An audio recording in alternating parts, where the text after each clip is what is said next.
There are 150,000 of them. And they're only here because of one man. Together under the same banner. United in one gesture. Ready to follow him into war. Even to madness. He, their guide, their Führer.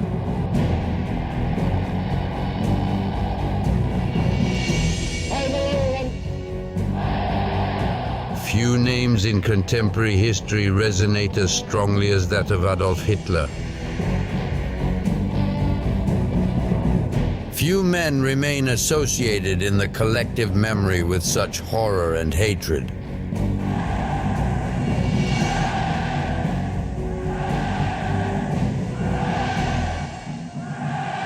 Es ist unser Wunsch und Wille, dass dieser Staat und dieses Reich bestehen sollen in den kommenden Jahrtausenden. Wir können glücklich sein zu wissen, dass diese Zukunft restlos uns gehört. Sieg heil!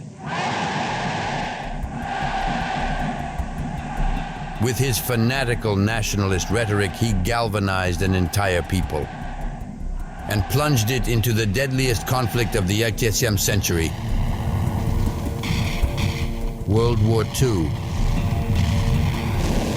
5 years of war, over 60 million down. The face of the world was changed.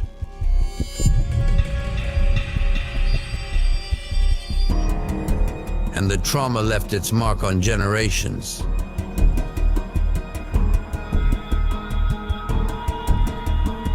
"70 years after his death, the story of the Nazi leader still has its dark corners. How did a man from nowhere rise to the top? To commit the worst war crimes and the worst crime ever committed against humanity? This is the story we're going to tell you.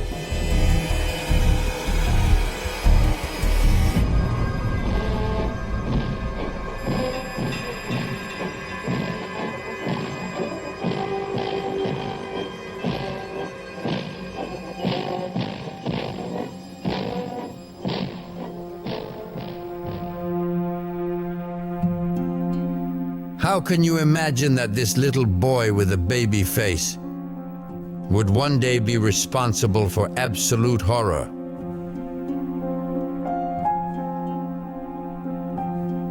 For at the outset, he was destined for a life of total anonymity and insignificance.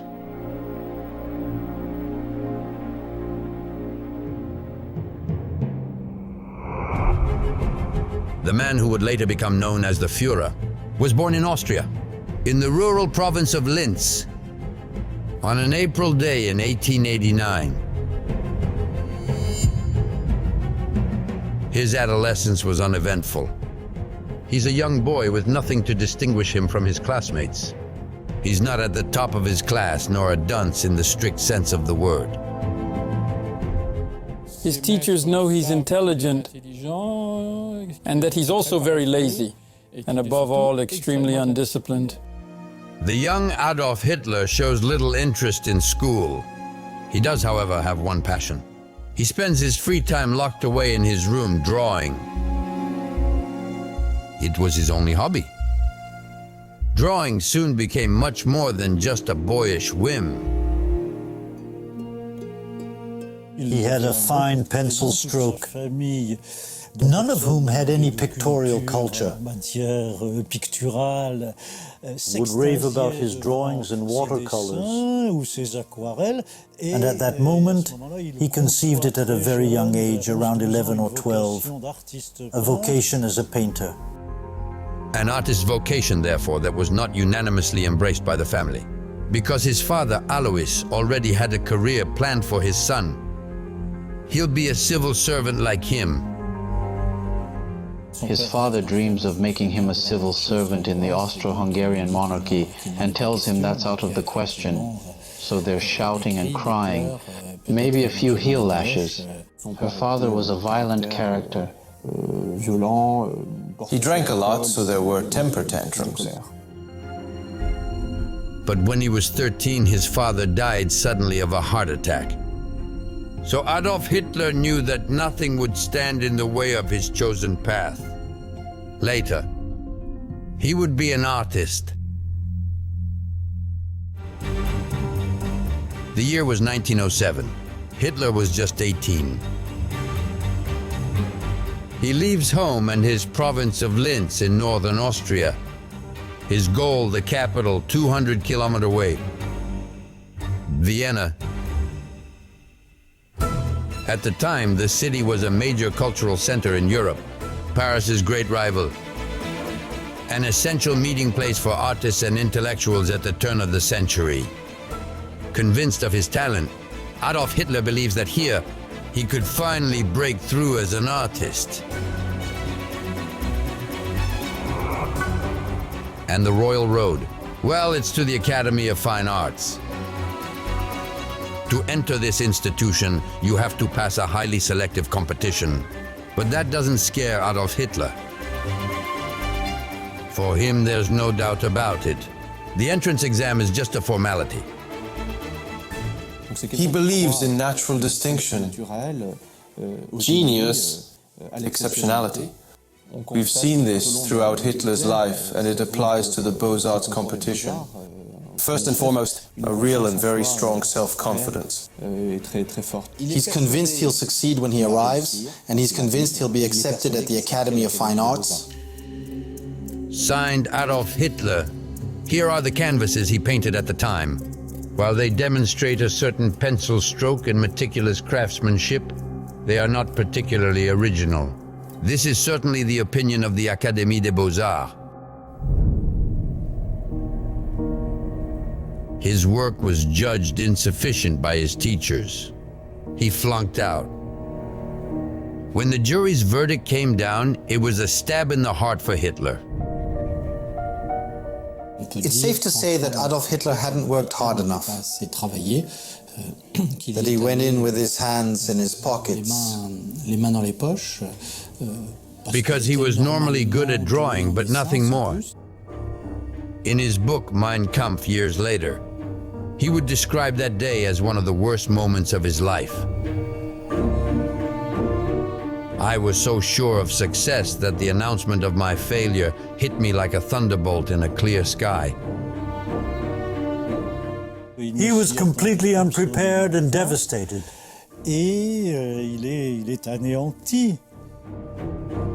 Adolf Hitler does not accept his failure, especially as he is convinced of it.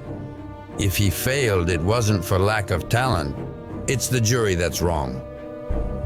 It's an effect of frustration and anger Towards an institution. This failure marked the beginning of the darkest years of Hitler's life. A social downfall, a kind of descent into hell. A little-known episode in his history. And yet, it was during this period that he developed a deep, visceral hatred of others.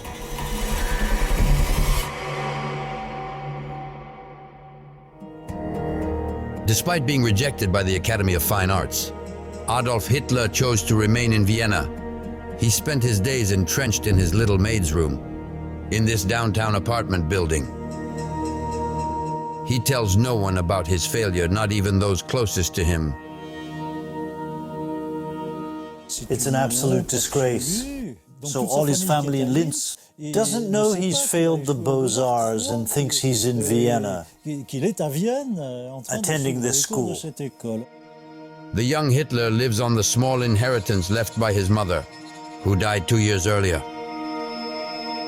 With no plans, no prospects, he sinks into bitterness.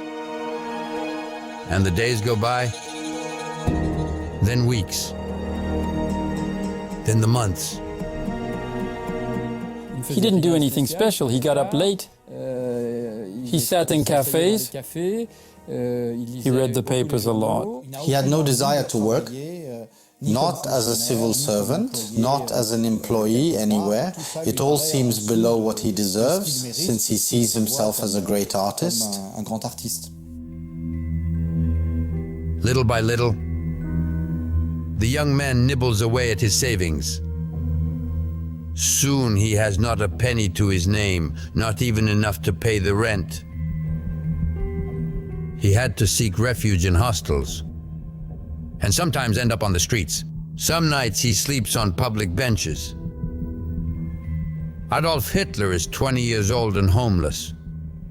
To earn a few coins, he paints landscapes which he sells to tourists. He sold his little cards and paintings whenever he could. He didn't eat much because it didn't pay much, but he was totally marginal.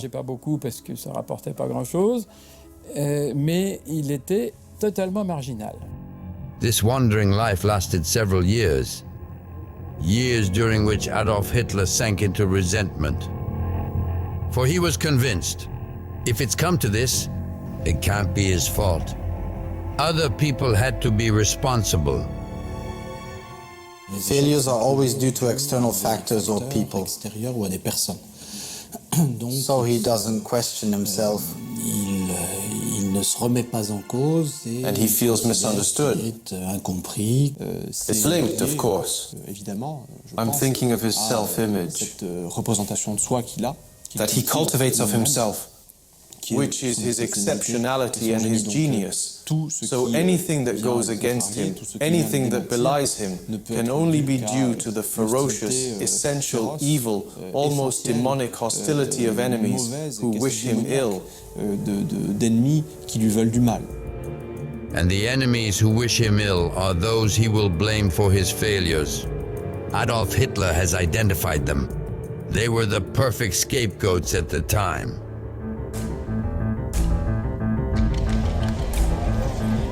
In Austria in the 20s, a section of the press blamed all of society's problems on one category of the population, in particular, the Jews. This anti-Semitism was expressed openly and unambiguously, as evidenced by this newspaper, Deutsches Volksblatt, the German people's newspaper, one of the largest circulations in Vienna. In this article, the newspaper writes the economic downturn, for which the Jews are responsible. They are compared to a disease that is gangrenous in Austrian society. The Jewish element is a harmful foreign body that must be evacuated, so that the state and the people remain healthy. In this other article, an appeal is made to German anti-Semitic voters. In the middle of an election in Vienna, Jews are shown as the adversary to be put down. The German electorate must not follow the electoral motto of Jewry. Jews are condemned, repudiated, as anti-nationals par excellence, that is, people who have no fire and no place, have no faith or laws, and therefore constitute a threat. Hitler regularly read this anti-Semitic press and even turned to more radical reading.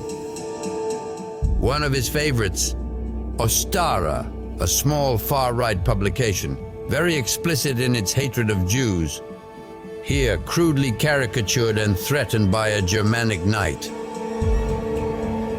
These ideas resonated with the young Adolf Hitler. He found in this press the reasons for his downfall. At the time, Hitler saw himself as a social outcast, and to read all that literature, to read all that press, to see that the places are taken by people who shouldn't have access to them, by Jews, well, that did indeed feed his social resentment. Juif, eh bien, cela effectivement nourrit son ressentiment social. Hitler was 24 at the time. He was on the verge of ruining his life. But an external event was to change everything. An event that would change the course of his destiny.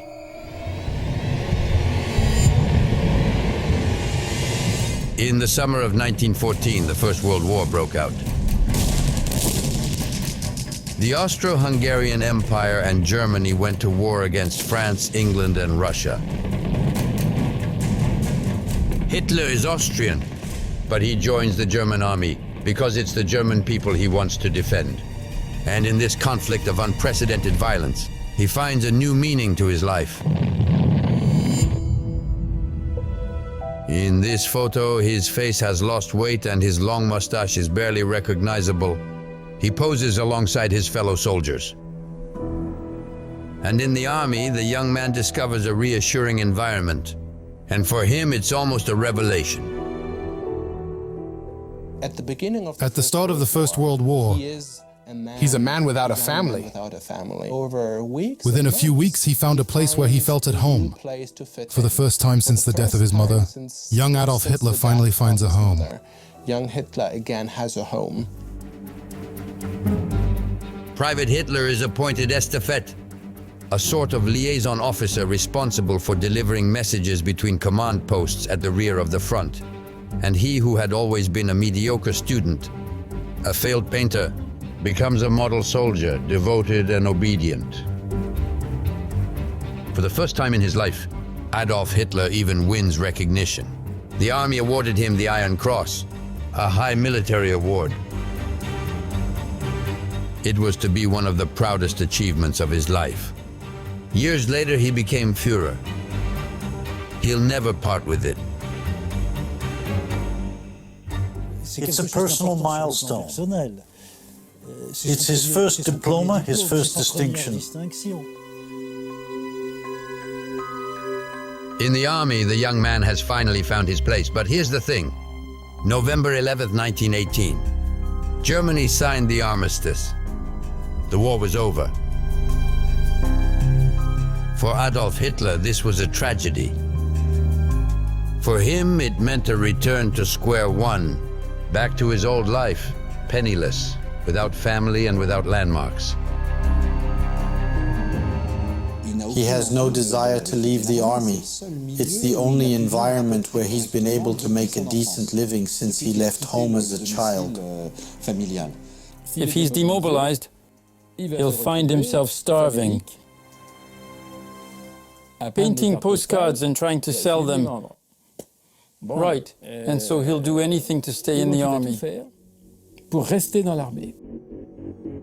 And the young man is about to get some precious help from a man who will take him under his wing. This man is Karl Mayr. His name and face may not ring a bell, but he was to play a decisive role in Adolf Hitler's career. It was he who helped the young man forge the roots of what was soon to become Nazi ideology. If there's one person who made Hitler, it's Karl Mayr, Hitler's bridge builder, that foothold that will enable him to meet the ability that will make him the Führer, that will make him the guide. Karl Mayr is an important man in the army. He's the head of the intelligence service, and at the end of the war, he has to deal with a threat to his troops. Far-left agitators are among the soldiers returning from the front. And Mayr feared that their ideas would spread. The army leadership was concerned that these demobilized soldiers were returning to civilian life with left-wing ideas. With a left-wing mentality, they had seen how the Bolsheviks had managed to take over the army, control of the army in Russia, and they're thinking it could just as easily happen at home. Mayr is determined to prevent these extremist movements from contaminating the entire army. And for that, he needs reliable, dedicated men to keep an eye on the black sheep. So he recruited Adolf Hitler, who would do anything to stay in the army. He starts out as a common informant, telling commandos which soldiers are reliable and which are not. He'll inform on his buddies, at the same time himself. No doubt, finds himself very patriotic. He'll help separate the army from the bad guys.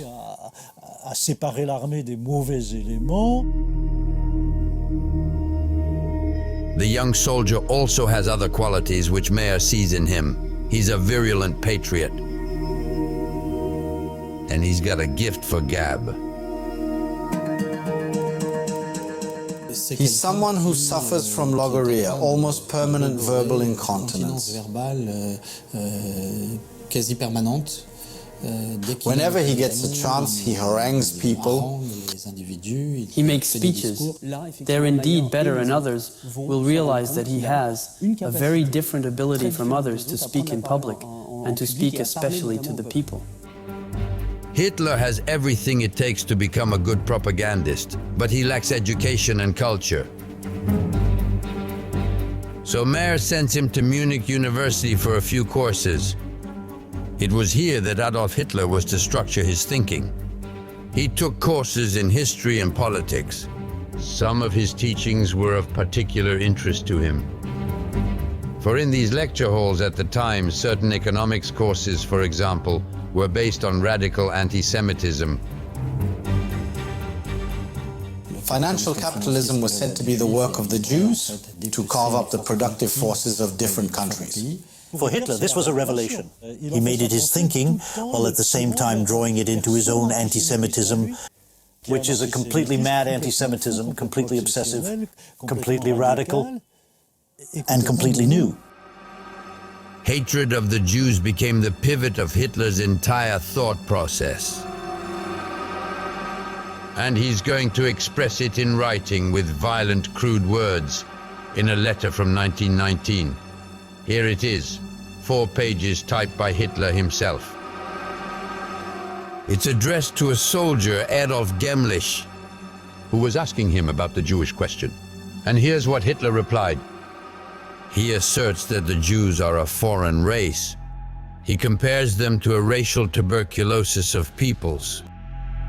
4 pages typed by Hitler himself. He says he is in favor of reasoned anti-Semitism, which must lead to a methodical legal struggle and the elimination of Jewish privileges. The letter concludes with a thinly veiled threat. The final objective must be the definitive removal of the Jew. This is the beginning of an anti-Semitic political theory. Clearly states that the goal will be removal. In other words, the violent expulsion of Jews from German society. This means separation, separating the good German grain from the bad Jewish grain. Du mauvais grain juif. And dissociate these two elements. Dissocier ces deux éléments. And then remove. There's also the idea of exiling them, kicking them out. Hitler was just 30. It was his first political act, a text that laid the foundations for his absolute anti-Semitism.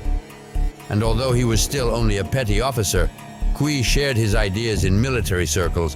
It wasn't long before Hitler was spreading his ideology far beyond the borders of the army.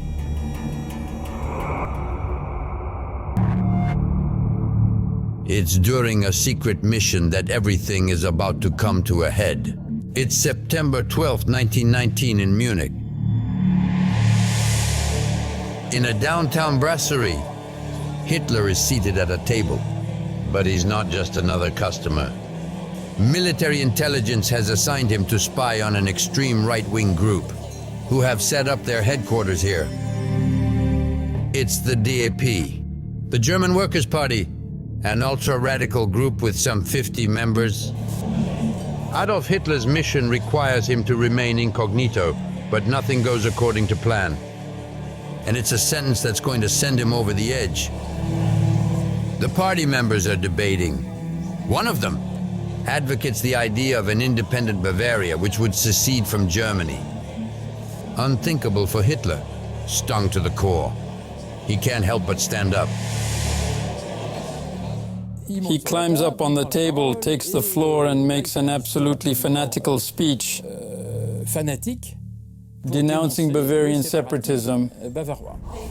Hitler defends the great Germany for which he fought, and he does so with such fervor, such conviction, that the whole audience is captivated. He realizes he's got something, that the whole audience is captivated. A talent he'd never realized he had before. A talent he'd never realized he had before.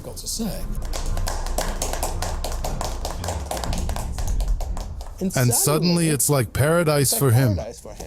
He is surrounded by people. He's surrounded by people who think he's great, who accept him and listen to him.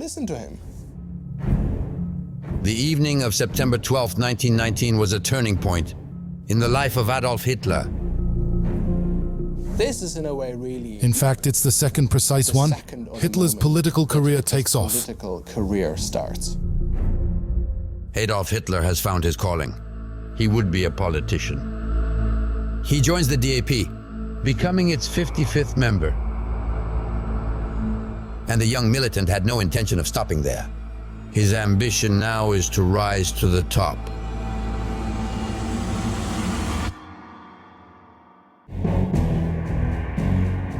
Two years later, on a February evening in 1921 in Munich, the Circus Crown, one of the city's largest concert halls, is packed to the rafters. 6,000 people are there. They have come to listen to Adolf Hitler. In just a few months, the little brewery agitator became the party's star spokesman. He fills the halls with his name alone. Militants and onlookers flock to him, seduced by his radical discourse and his talents as an orator. It expresses the suffering of the German people. It expresses rage and it expresses anger. It expresses pain, and that too is something that speaks to the audience of the time. Then he manages to create genuine collective enthusiasm, even with people who had come to heckle him. Adolf Hitler's speeches were unheard of at the time. In the 20s, this is how politicians addressed their audiences. Throbbing tone.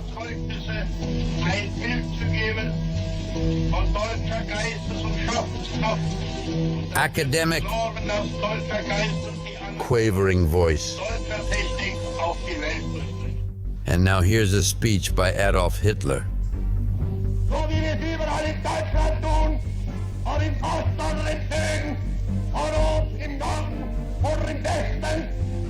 New for the time. We've never seen people in Germany at that time speak like this. Hitler speaks choppily, brokenly. Short sentences which were very short sentences, very crude, but full of hatred, in terms of the sentiment, full of aggression, full of hatred, full of aggression. Which we find shocking and ridiculous. This chief warrant officer tone had meaning and value at the time. Hitler has realized that he can be much more than a small-town Bavarian orator. He is capable of rousing crowds. He could play a leading political role. He has become a key figure in the DAP. He takes over the leadership of the small party. But now he has a huge ambition to one day become a national leader. Why not the leader of the whole of Germany?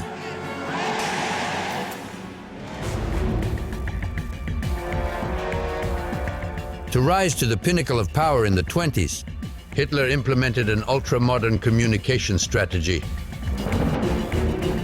Over and above his talents as an orator and the extremism of his ideas, he played on an element that few politicians of his time used: the power of image. And that starts with his own appearance. Look, at the end of the war, in 1918, he was wearing beautiful bacantes, as they were worn in the 19th century.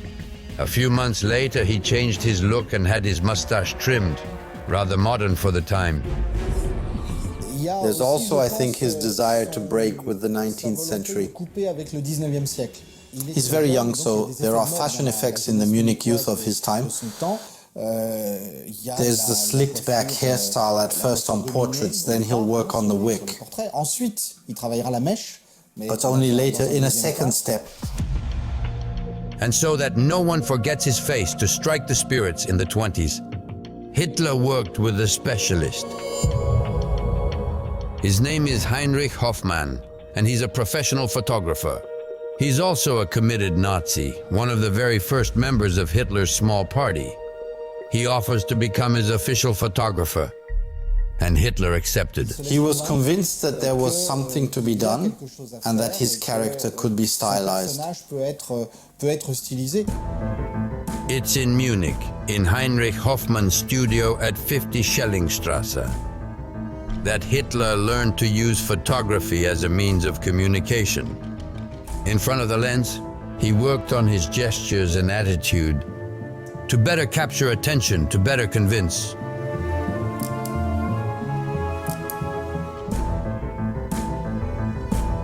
He perfected dramatic gestures to hammer home his ideas, theatrical attitudes that give him an instantly recognizable style, that of a man driven by his convictions. It was revolutionary for its time, and with the public the effect was immediate.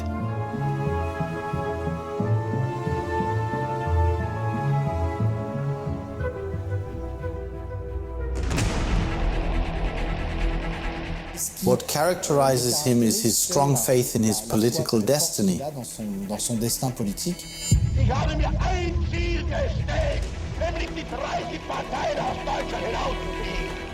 You could be sure that when he spoke, it would create sparks. There would be fireworks. Hitler understood the logic of the media. You have to get people talking about you. If there's violence, it doesn't matter. Brusquement, Hitler fait éruption. Suddenly, Hitler bursts in. Assisted by his SA, Hitler fires a revolver at the ceiling and announces that the national revolution has begun. National a commencé.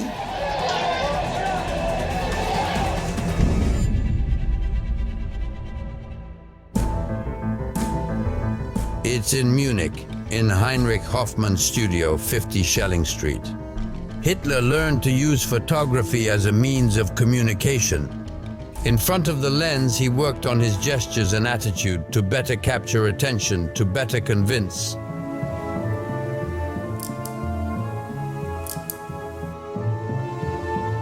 He perfected dramatic gestures to hammer home his ideas. Theatrical attitudes that give him an instantly recognizable style, that of a man driven by his convictions. He's not just a politician. He's an actor who lives his role intensely. His trick is to transfer the theater. He's never been trained as an actor, but he's spent entire evenings at the theater or the opera, transferring that to politics. Hitler plays the boxer when he wants to be combative, brandishing his fist to threaten his enemies. He tried everything, in fact, but he used to take pictures in front of the mirror. There, the photo. He's more aware. He's perfecting his stagecraft and stage acting, all that body language.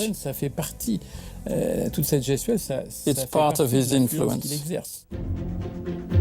His aim is also to differentiate himself from the politicians of his time. Here's how one of the presidents of the German Republic, Field Marshal Hindenburg, spoke in public. He read his speech without taking his eyes off the text, without gesturing, without the slightest emotion. Hitler, on the other hand, does just the opposite. Fists clenched in anger. In einer Vereinsrede vom Volk der Brüder zu sprechen, sondern hineinzugehen in das Volk, alle seine Vorurteile allmählich zu überwinden und dann zu helfen und immer wieder zu helfen. The finger of vengeance to point out the enemy to be slaughtered. Der Anstand Charakter hat, dass in diese Kolonne mitmarschiert. He backs up every idea with outrageous gestures as if possessed by his speech. Reichen gebt ihr den Armen, sondern wir sagen, deutsches Volk, hilft ihr selbst. Jeder soll helfen, ob arm oder reich. Jeder soll denken, es gibt noch einen, der ärmer ist als ich und dem will ich helfen als Volksgenosse. So much so, in fact, that Hoffmann would later turn some of his workshots into equally expressive propaganda posters. Gait, diction, posture. Hitler left nothing to chance, and this work would today be called political marketing. He applied it to his party too. Hitler finds the DAP logo quite bland, compared to those of his competitors, for the major parties of the day had in fact striking logos. 3 arrows for the socialists, the black, white, and red colors of the German flag for the national right, the sickle and hammer for the communists. Hitler too wants a striking symbol, and he wants to do better than his competitors, so he set to work. One evening in 1920, in the brasserie that served as his headquarters, he called a meeting of the DAP leadership. Everyone is asked to give their ideas for the future party logo, and several symbols are studied. An 8-pointed star, a 6-pointed star, a sort of rounded cross, and several others. Ideas are flowing, and the meeting is important. In fact, at the bottom of the document, a handwritten sentence states, "The sacred drawing of the Germans." One of these drawings must lift us up. It's signed Adolf Hitler. And among the various sketches, Hitler will set his sights on this one, called a swastika.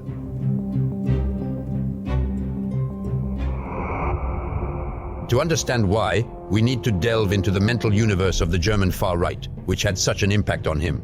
A universe steeped in Germanic mythology of Dantean battles for the survival of a race, the Aryan race, threatened by other civilizations.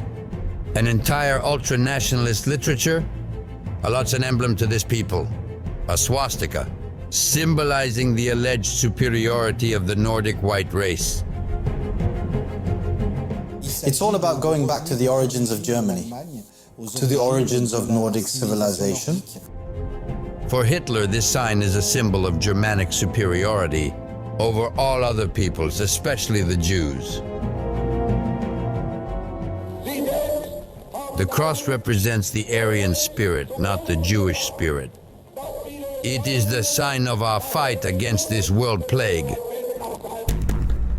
This emblem, Hitler wanted to give it as much force as possible to win over the adherents of other parties. His first target was the communists, who were very popular with the workers. So he borrowed the red color of their flag. But he's also eyeing his rivals on the far right. So he appropriated white from the German imperial banner. Thus born, the trademark of Hitler's party. In the same vein, Hitler renamed his group in an attempt to reach a wider audience. The discrete German Workers' Party became National Socialist Party, abbreviated to Nazi Party. Hitler tries everything he can. Hitler does all he can to persuade his supporters that German Workers' Party, it wasn't working. Workers' Party doesn't quite work. Something was missing. But what appeals to people, he says, is the combination of nationalism and socialism. Bringing the idea of the nationalism and of socialism together. Just 1 year after entering politics, Hitler had created a recognizable image for himself, and his party with its swastikas is now easily identifiable. All that remained was to make himself known to the German people. And to do this, Hitler was to demonstrate a certain flair for the stage. He created his own personal militia, Les Gros Bras, to make his party visible on the political stage and impress the crowds. And he gives them a uniform, brown shirts. In reality, he's just copying another politician who did all this before him. The Italian fascist leader Mussolini, who seized power in Rome with his black shirt troops, and even the name of his militia is not to be taken lightly. He christened them Se, like Section d'Assaut.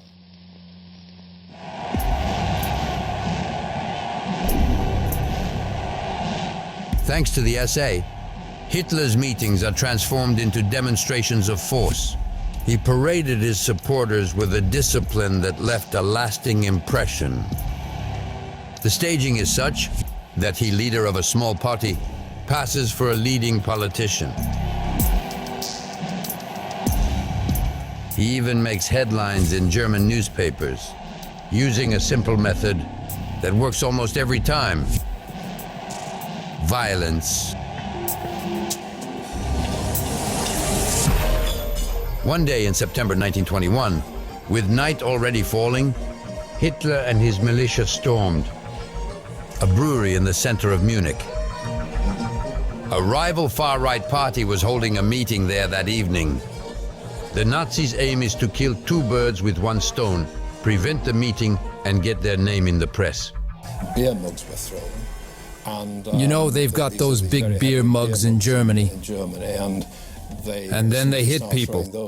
And it quickly becomes a huge brawl. And that's when somebody cut the lights. Which only increased the atmosphere of violence. And when the lights came back on, the brawl continued. The public meeting turns into chaos. The police have to intervene. The Nazi party leader is arrested, but it doesn't matter. What he's hoping for most of all is to get his name in the papers. The next day, September 15th, 1921, in Munich News, at the top of the page, an article reports on the previous day's political meeting. But instead of a headline about the rival party's meeting, the paper only carried one item of information: a National Socialist raid. The Nazi party stole the show from its rival. The meeting was disrupted by a well-prepared National Socialist raid.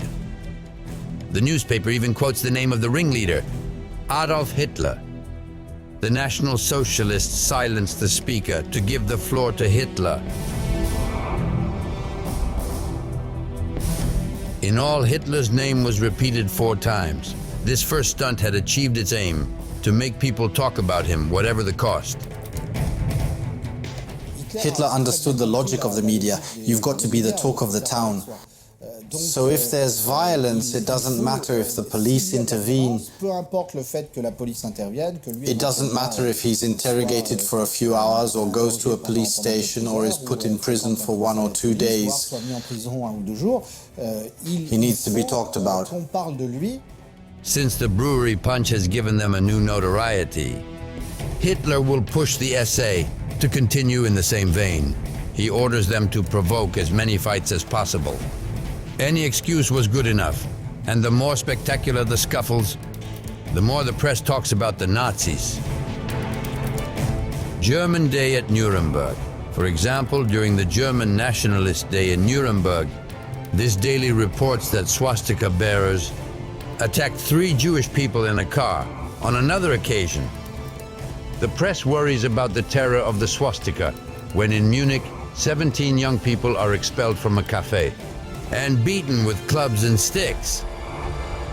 The SA even went so far as to carry out attacks like the grenade thrown at the Mannheim Stock Exchange, a small town in Bavaria. Publicity was Hitler's oxygen. Advertising was Hitler's oxygen. You can be sure that whenever Hitler spoke, there'd be sparks. Verbal fireworks, and sometimes then there would be in his speech, but also in the hall with fights. And fights and so on. And so it went in the press. Got into the newspapers. More than a week went by without the Nazis making news, and Hitler's ultra-nationalist speech can now be heard throughout Germany. In 1923, he multiplied his membership by 10. His party had 55,000 members. Hitler felt stronger than ever, so he decided to call on his 800 SA to organize a putsch and march on the capital, Berlin.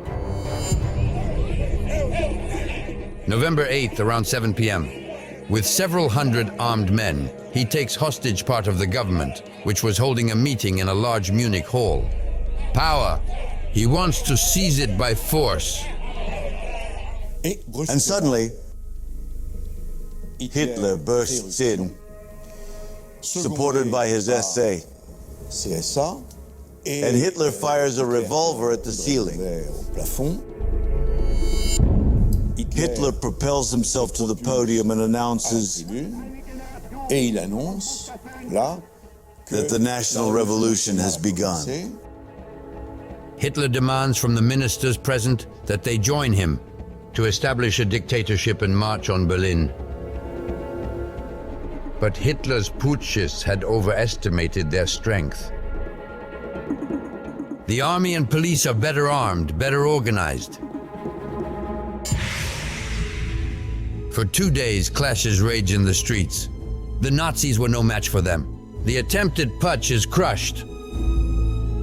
Hitler is arrested, tried, and convicted of high treason. His rise seemed to come to a screeching halt, but this is only an appearance. For he is certain soon he will rule Germany. He already has a new strategy in mind. What sets him apart is his strong faith in his political destiny, beyond anything imaginable. In Landsberg prison in April 1924, the crackle of a typewriter can be heard from an upstairs cell.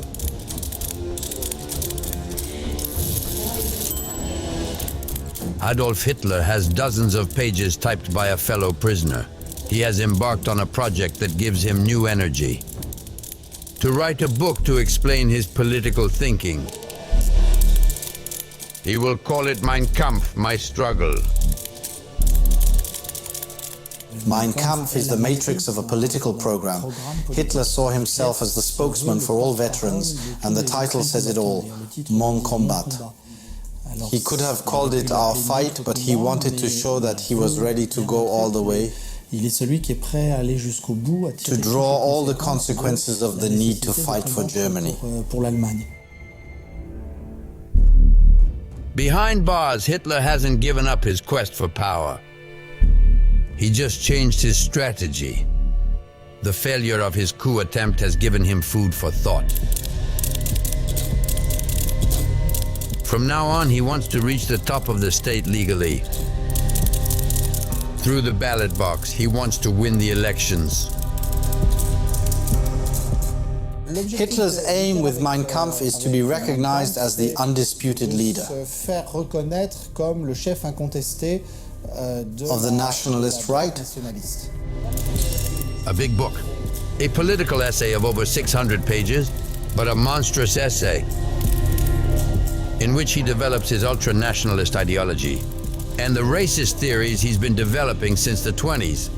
In particular, he insists on the alleged superiority of Aryans over Jews, holding the latter responsible for all Germany's misfortunes. He compares the Jewish religion to a venereal disease, syphilis. The effect produced by its presence is that of parasitic plants. Wherever it settles, the people who welcome it die out in varying degrees of time. Hitler is explicit about his idea in Mein Kampf, that the territory to be dominated by Germany should be a territory without Jews. Hitler also promises a dominating Germany. His model is the great German Empire, the one that before the First World War stretched across much of Europe. Our goal? To secure for the German people their rightful territory in this world. And this territory is gigantic, for Hitler covets every country, with populations of German origin: Austria, Hungary, Czechoslovakia, Poland. And in the name of the superiority of the Aryan race, he even targets Russia.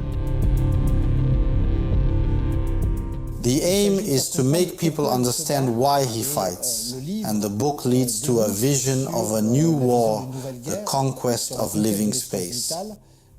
And from this point of view, it's about making people understand that the fight of the present is only the preparation for the war to come.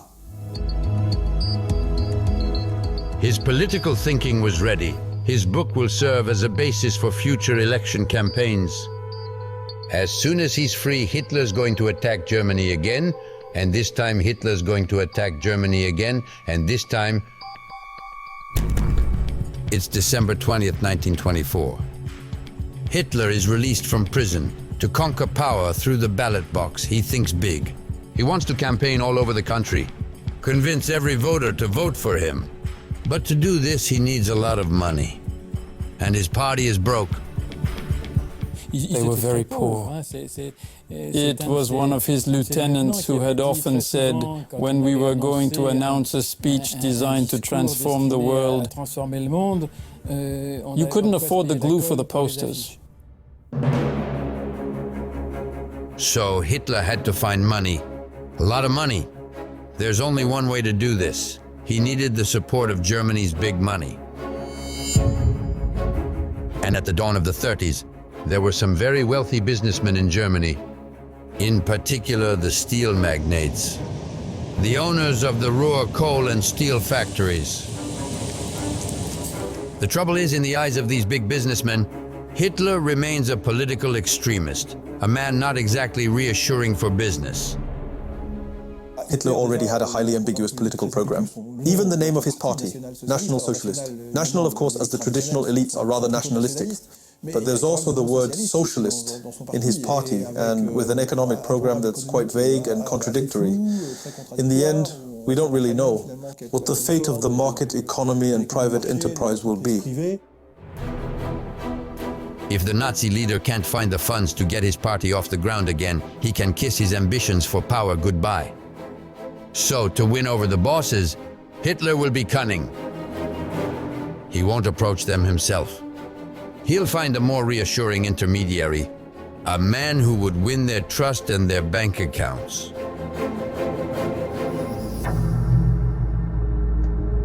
It's November 2nd, 1927 in Munich's Tierstrasse. Hitler lives here, at number 41, and on this day he has arranged a meeting with one of his longtime followers. His name is Hermann Göring.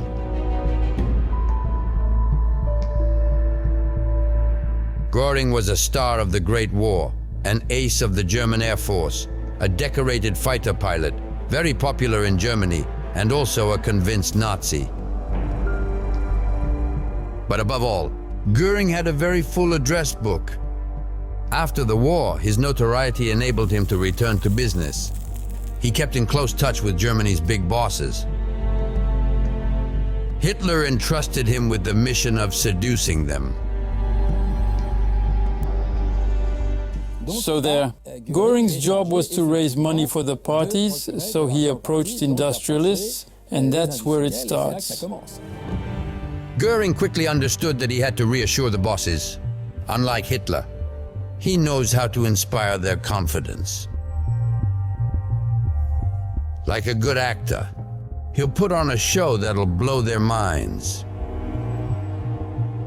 He reunites with another old friend who was a small, shifty gentleman, but who had made a handsome inheritance, and so had the means, but above all, he had a nice Mercedes. And that was wonderful for business, because he disguised his friend as a chauffeur, and he'd drive to his customers in his beautiful Mercedes. And the chauffeur in livery, who was the owner of the Mercedes. They didn't have to know, and that's impressive. And to make the bosses spill the beans, Göring has prepared his arguments. He promised fabulous contracts with the future Hitler state, millions of marks to keep their factories running and their order books full. He also relies on Mein Kampf, Hitler's book. Doesn't it say in black and white that to build the great Germany, the priority of the Nazi state will be to rearm the country. We want weapons again, he wrote. And Göring knows how to be urgent. The first to join our party. We won't forget them when we're in power, and we'll have some very big contracts to offer then. Nous aurons de très gros contrats à offrir à ce moment-là.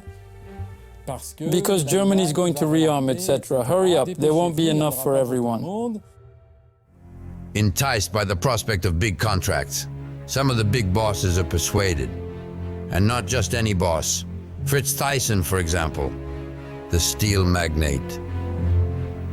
He falls under Goering's spell, whereas up to now he'd always refused Hitler.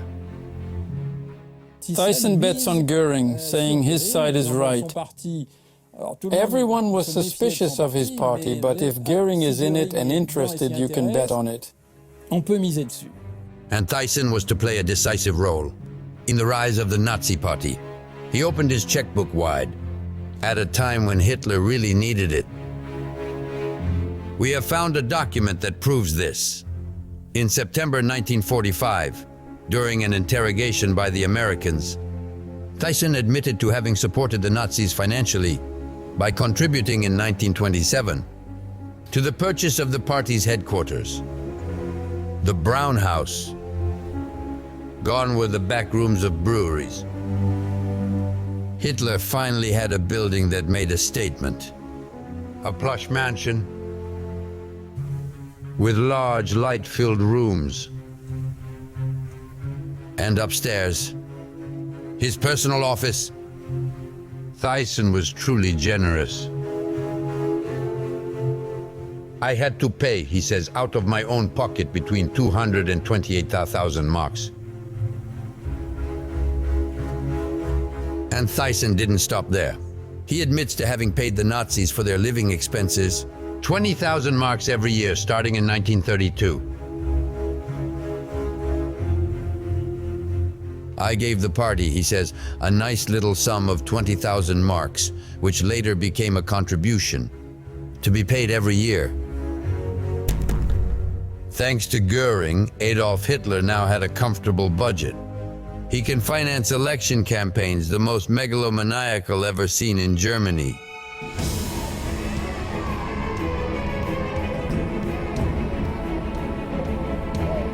He organizes huge rallies in the small town of Nuremberg. He also tours the whole of Germany and now only travels by plane. This was a major advantage, enabling him to hold up to 3 meetings in a single day, whereas his competitors were content with just one. He's the first politician to do this, which gives his personality a kind of aura, a ubiquity. It's a bit like magic, being able to be everywhere in Germany at the same time. The Nazi leader even produced propaganda posters with grandiloquent slogans.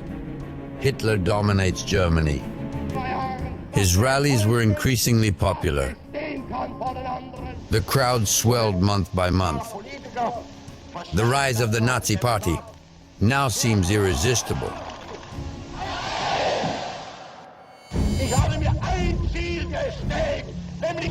Why do we believe him? Because we no longer believe in others? Some companies go so far as to participate in the crime of murdering Europe's Jews. Prisoners no longer fit for work are sent to the Auschwitz-Birkenau camp, where the gassing facilities are located, to be exterminated. I vow to get out of this hell, to sortir de cet enfer, to put aside even mourning, and to keep it no matter what, quoi qu'il arrive.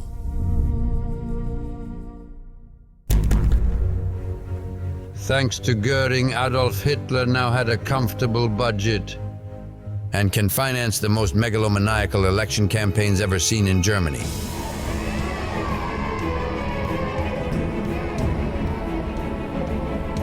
He organizes huge rallies in the small town of Nuremberg. He also tours the whole of Germany and now travels only by plane. A vital asset that enables him to hold up to 3 meetings a day, where his competitors are content with just one. He's the first politician to do this, which gives his personality a kind of aura, a ubiquity. It seems a bit magical to be able to be everywhere in Germany at the same time. The Nazi leader even produced propaganda posters with grandiloquent slogans.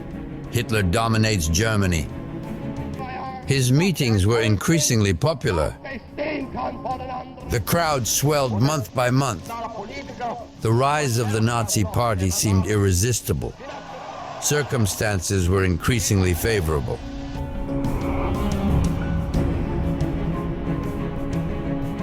Because in 1929, the Great Depression hit Germany. An unprecedented economic crisis. Unemployment reaches record levels, inflation explodes. The country was on the brink of collapse. So for more and more Germans, Hitler appeared as a hope, an alternative to the old traditional parties which had failed to turn the country around.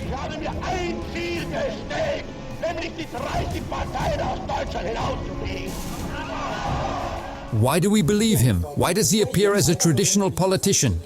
Because we no longer believe in others, because he's been in prison. He's different. He's been rejected. And then, because he seems sincere, authentic, and speaks the truth. At the heart of his meetings, a slogan that will touch the hearts of German voters is, "Germany, wake up." There's a whole staging of Germany's resurrection. That's what it should symbolize.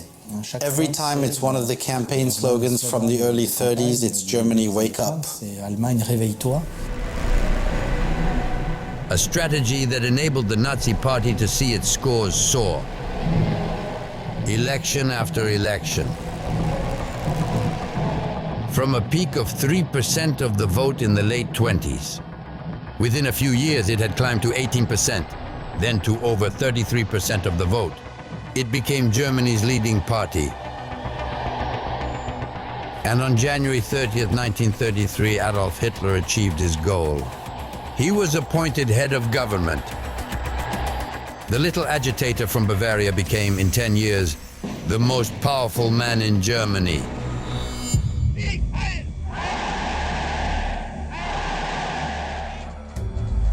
From the moment he came to power, Adolf Hitler had only one obsession: to make Germany the greatest power on the continent. And to achieve this, he took a radical decision: transform his country into a huge construction site. From now on, from one end of the Reich to the other, this is what we see. Construction as far as the eye can see. Hundreds of kilometers of freeways, railroad lines, and above all, weapons. Ultra-modern tanks, state-of-the-art cannons, superpowered bombers. The factories of the Third Reich are firing on all cylinders. To make Germany a great power and the greatest on the European continent. This is very close to his heart. Without a policy of major construction projects, there can be no great Germany. Hitler was thus able to flaunt his power. But these pharaonic works did not only serve the Führer's interests. For these huge construction sites are also good business for major German companies. Their names are Siemens, Krupp, Tyson, or IG Farben, big companies who brought Hitler to power. Big companies that can now hope to amass considerable fortunes. This policy of large-scale construction represents huge markets and therefore generate colossal profits. So companies are extremely interested. One might even say bought by the regime. And so, for over 10 years from 1933, the country's major companies were to experience considerable growth. It has to be said that from then on, government orders meant a lot to them. So some will stop at nothing to make even more money, even if it means taking part in Adolf Hitler's most appalling projects, the extermination of Europe's Jews. Some German companies, in the name of profit and patriotism, put their finger in a vicious circle, which will lead some of them to participate directly of the Jews. It may seem crazy today, 70 years after the fact. And yet it was in this insane spiral that some companies threw themselves. Among them, one of the world's largest. Its headquarters, ultra-modern at the time, are in Frankfurt. Its name, IG Farben. A chemical giant, trapped by its absolute quest for profits.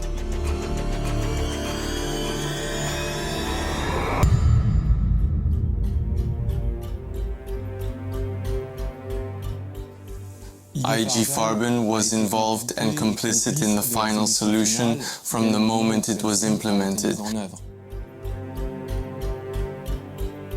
IG Farben did not carry out the extermination itself, but IG Farben functioned thanks to this extermination.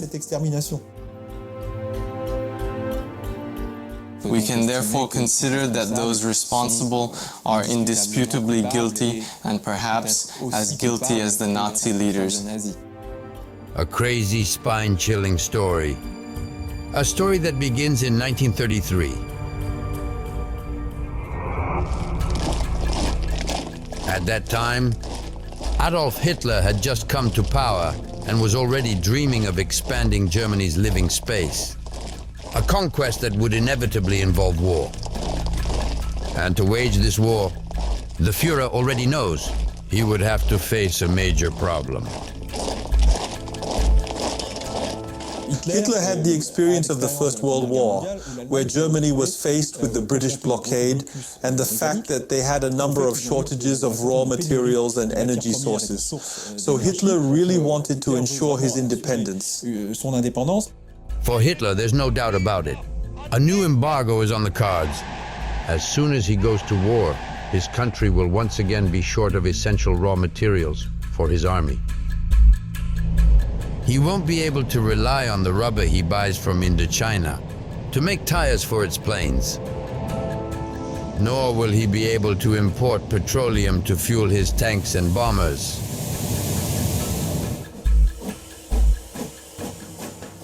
He obviously needed it for his blitzkrieg. If you want to mobilize your forces quickly to attack a country, you need trucks that use gasoline. Tanks that also use gasoline. But these vehicles move thanks to wheels made of rubber. All these products are therefore militarily indispensable. Without gasoline and rubber, nothing is possible for Hitler. He could say goodbye to his dream of a great Germany. He urgently needed a solution. This solution is going to be provided from scratch by a company that was none other than the giant IG Farben. IG Farben specialized in the manufacture of chemicals, which had previously been derived from natural raw materials. It was the world's largest chemicals company. Was the greatest synthetics company in the world. And among the company's latest discoveries, there are just two that may prove extremely valuable to the Führer.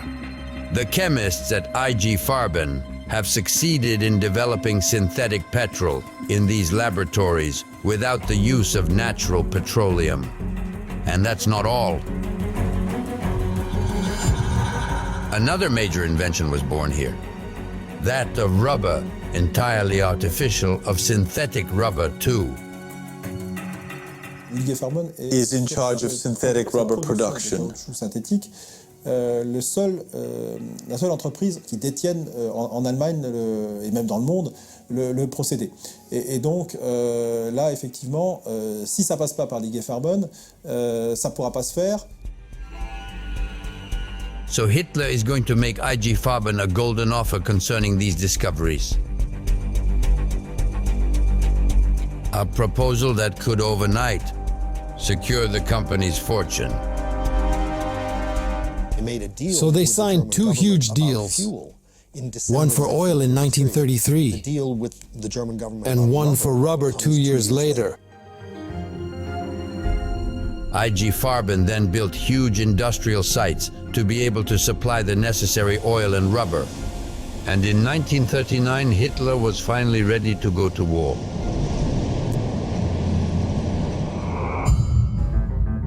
On September 1st, he invaded Poland. After that, he multiplied his victories. Belgium, the Netherlands, Luxembourg, then France conquered. IG Farben's factories were running at full capacity.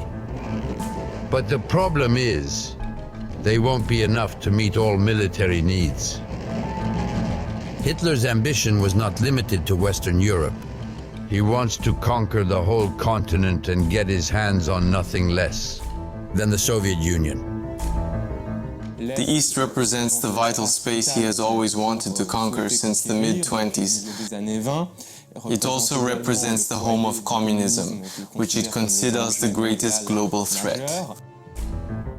With the planned invasion of Russia, Hitler is about to launch one of the largest military operations in history. He plans to send 4 million soldiers and no fewer than 600,000 vehicles, in other words, 600,000 tanks and trucks, for which oil and rubber will be needed. The problem is that the quantities of rubber supplied by the IG Farben factories will not be enough. But Hitler's men had a solution. German military authorities began to put pressure on IG Farben to build another factory somewhere in the east. A factory somewhere in the east, close to the future Russian front as demanded by the Germans. But where exactly? That's the question. And it rests on the shoulders of one man. He is one of IG Farben's most senior executives. His name is Otto Ambros, a 40-year-old engineer for whom the success of this plant is a major career challenge. He's very ambitious. He's very ambitious. This is his chance to make his mark, to show what he can do in the company.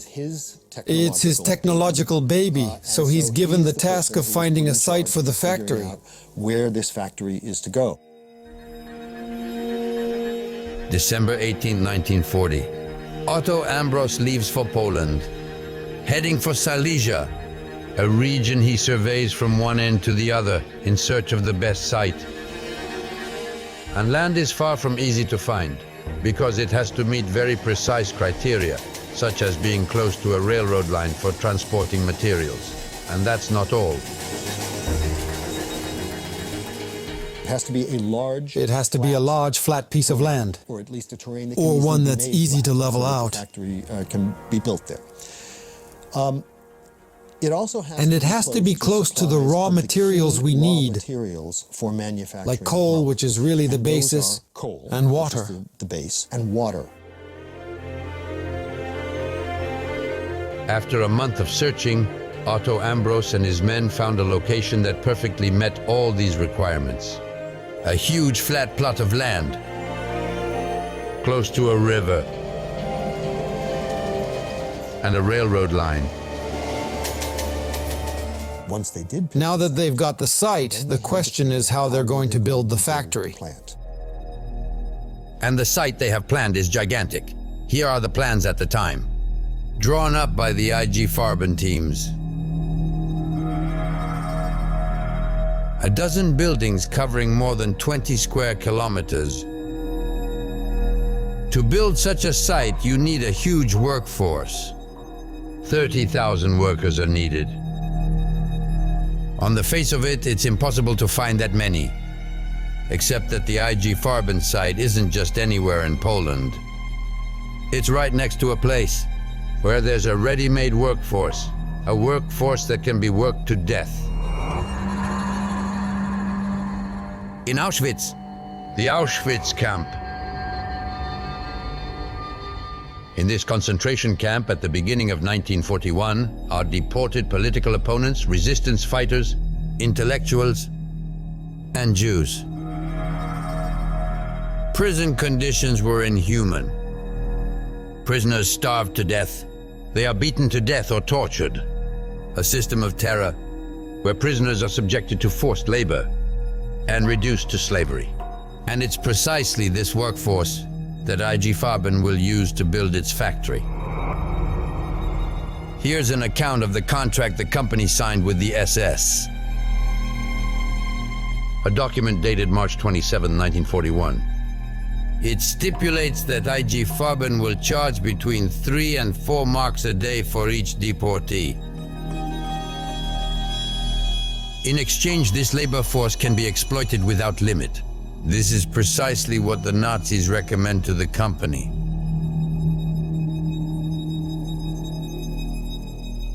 They say to IG Farben, go ahead, use this workforce as you see fit, regardless of working conditions.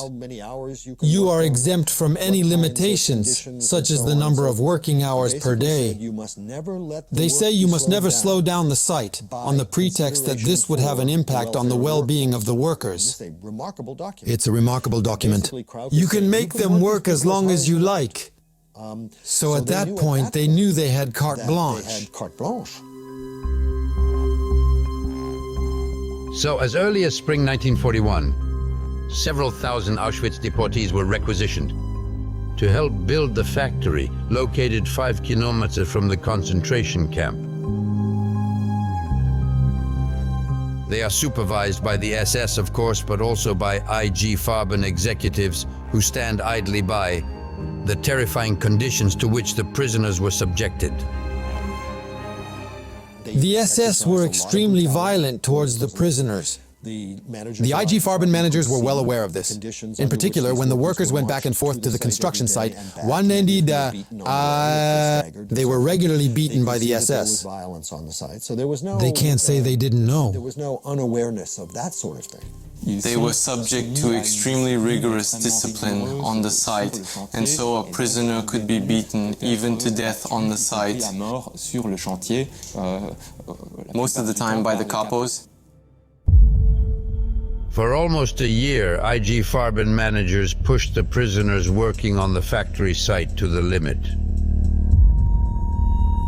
But by exploiting this deported workforce, they'll be dragged much further than they had imagined.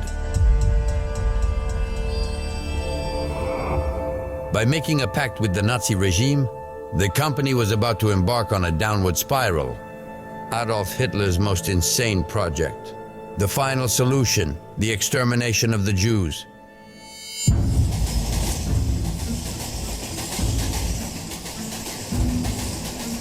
The morning of October 10th, 1943, a train pulls into Auschwitz station. Inside, 1,000 prisoners had been crammed into cattle cars for 3 days. Among them, a young man of 21.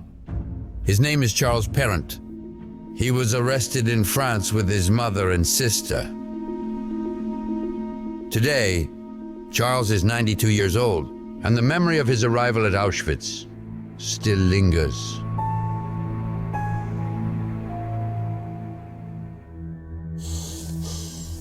The barking, the screams.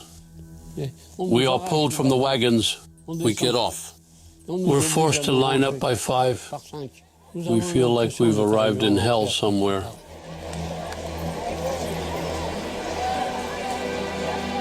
On the platform, Charles and the other deportees are separated into 2 groups by the SS. Charles was sent to one row, his mother and sister to another. With them are many other women, children, and the elderly. They are then directed to an unknown location. Charles would later ask other inmates where his loved ones had gone. There's this moment, almost unspeakable, when we ask the elders, can we know?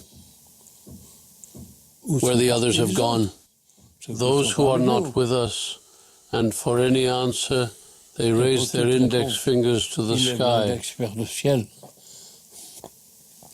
It's hard to understand. What's the meaning of this? Charles discovers the horror. Auschwitz is no longer just a concentration camp. It's a ruthless machine to kill. The Nazis expanded the site. In addition to the original camp, there is now Birkenau. Auschwitz-Birkenau, a place of extermination, where death is industrialized.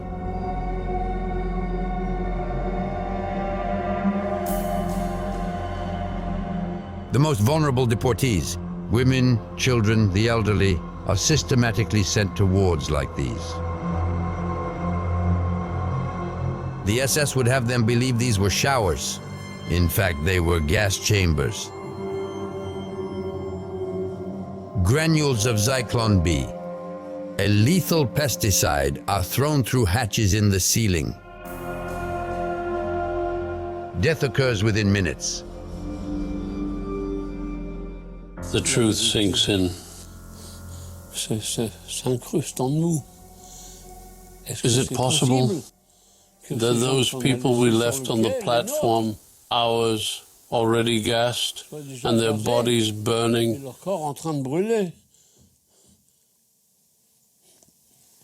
what should we do? How do we receive this information? How do we react? For some, it's collapse. For others, I have to say it. It's the vow to get out of this hell, to put aside even grief, and to keep it come what may. Charles is one of the strongest of the deportees, so he's been selected for labor, for IG Farben. He will be sent to a third site. Bunamonowitz, a stone's throw from the factory. A concentration camp specially built for IG Farben a few months ago. On his arrival, the young man and the other deportees are gathered in the camp for a welcoming speech. An SS man speaks. What he says is chilling. Charles remembers every word.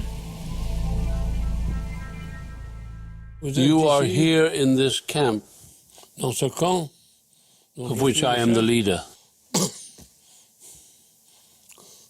from which you should not leave alive.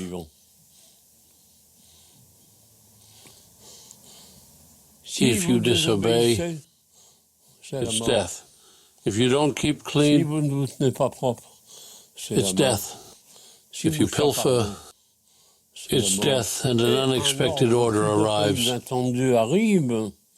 Get undressed, October 10th, 1943. Deep in Silesia, I'm cold.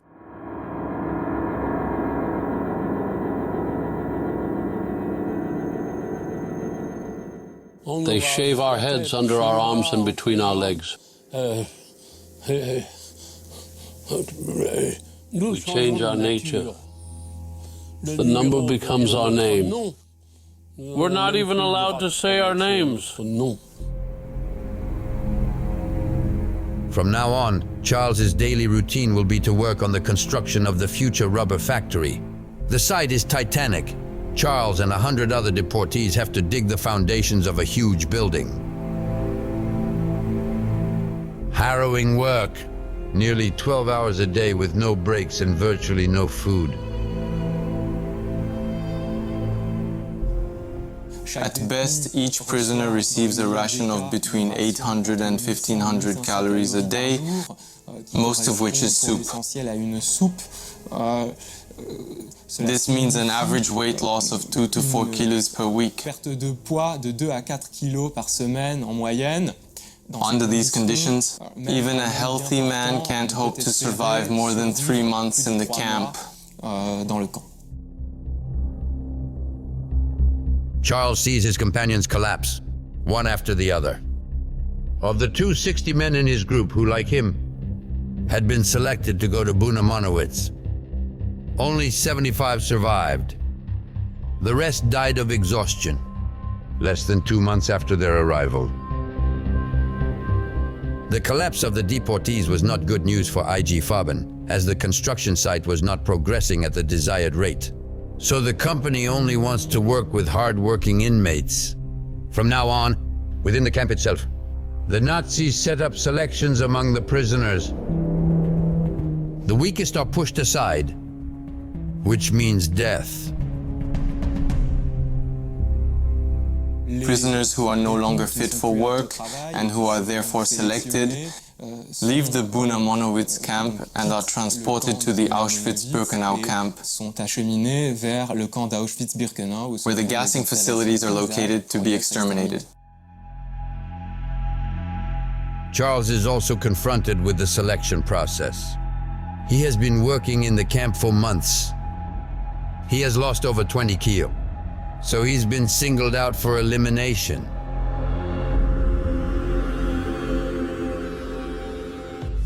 Two SS arrive. The dean of the infirmary. And we're all stripped naked. And we have to parade in front of the SS, who hold back their quota.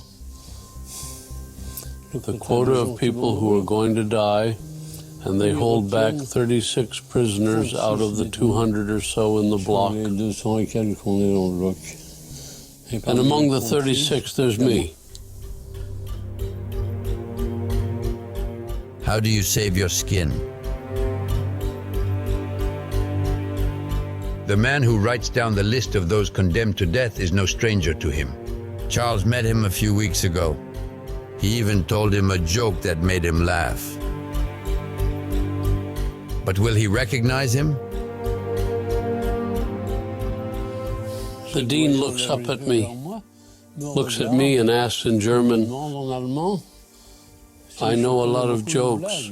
I look him in the eye and say, I can tell you till the end of the war.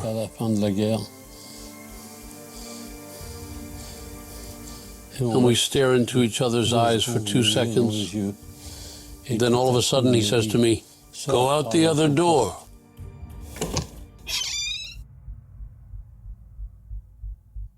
And once again, I saved my life.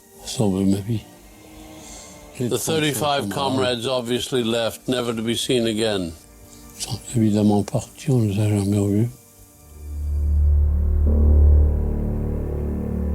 Charles escaped death, but 25,000 deportees died on this construction site, sacrificed to build a factory that never saw the light of day.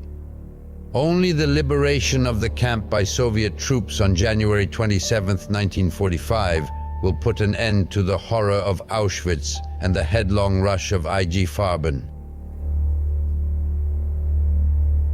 No rubber will ever be produced. Synthetic fuel is ever produced. No synthetic fuel will ever be produced. And when the Russians arrive in January 1945, IG will have suffered enormous losses. Huge net losses. After the German surrender in 1945, international justice seeks to condemn those responsible for the extermination of the Jews. An international court was set up in Nuremberg. For the first time, there was talk of crimes against humanity. Adolf Hitler never gave an account. He committed suicide on April 30th, 1945. At Nuremberg, 24 Nazi leaders were put on trial. Half were sentenced to death by hanging.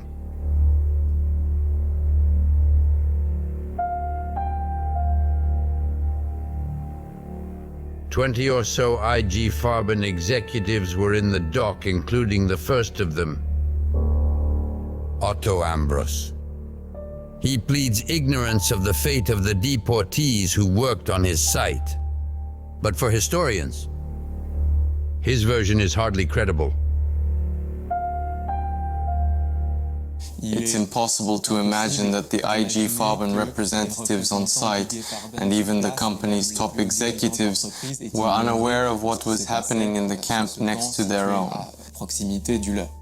Even if the extermination process was relatively discreet, it is not credible that the managers on site of IG Farben could have been unaware of it. Maybe they turned a blind eye, maybe they didn't really want to know the details, but they must have heard about it. The smell. The smell they know. They know. They can smell. They can smell burning bodies. Bodies being burned. They live in an environment they know to be a death center. They now know is a death center. The charge of crimes against humanity is dismissed. Otto Ambris is convicted of enslavement, sentenced to 8 years in prison. Released in 1952, he continued his career as a chemist in the USA, before returning to Germany, where he died at the age of 89. As for the company, it was broken up into several companies that are still in business, like Agfa BASF and pharmaceutical giant Bayer. Today, IG Farben no longer exists. Wonder what IG Farben has left in my memory. It didn't just leave a past. It left a present, and it has left a present of vigilance, of combat, of militancy, so that these forces regain the power they thought they had acquired for a millennium. I'm a survivor from that time. I am a winner and not a loser, a victor.